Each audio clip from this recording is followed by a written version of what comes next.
Is selling on eBay really worth it after all the fees? We get this question a lot, so we are going to dive into this in just a minute. That's it. We are Rob and Melissa with Flea Market Flipper. We have been doing this for over 20 years, so we have a lot of great insight into this question. And you've been selling on eBay since it opened, pretty much. So That's a couple months after it opened. When fees were totally different back in the 90s, guys. But guess what? Where we're at today, the short answer is yes, it is worth it. We sell 80 to 85% of our items on eBay. That's right. So because eBay is the only place we can get the huge exposure that it has. eBay has over 180 some million registered users. As your local markets, Facebook Marketplace, OfferUp, Craigslist, all those local markets are limited to your local areas, which is 40 to 60,000 usually that are using those apps in that area. So that's how many more people can actually see your item. So the chances of it being sold are a lot higher. That's now, it. Not these people, that amount of people are not looking Exactly. are not going to see your item, but it goes to a lot more people. It is. And if you think about it, say you're selling a ping pong table, you have 40 to 60,000 people in that area.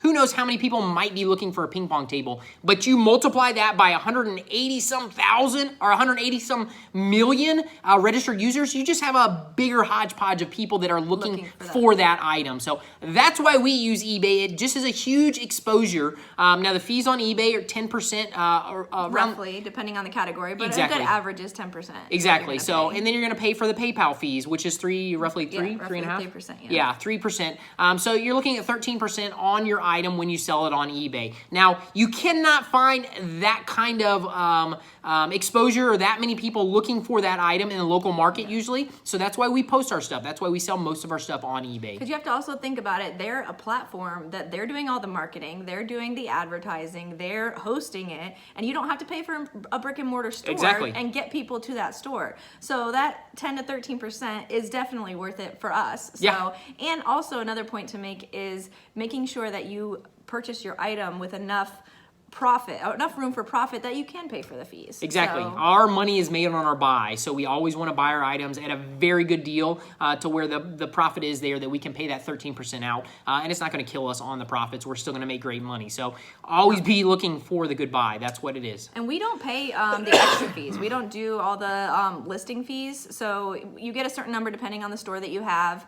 We do have a store right now. We don't actually list really high volume, so we never use all of our listings. But we don't pay for the extra, the subtitles, the bold, like all those little things that they do. We never do those. Nope. So Hardly any money goes out on the front end of our listings. It's always schedule them. It's always on the back end. Even if we do a promotion fee of 1%, whatever it is, if we do promotions, that still's collected on the back end once it is sold. It's not on the front end. Every once in a while, yep. so but not a lot. So that's it, guys. Hopefully you guys absolutely enjoy it. We absolutely love making these videos. So you guys rock. Have a great day. Thank you. And guys, if you do enjoy these, please give us a thumbs up, subscribe. That's it. Subscribe, guys. We love doing these. Like we said, we want to give you guys as much information as we can that'll help you grow your resale business. So thank you. You guys rock. See ya. Bye.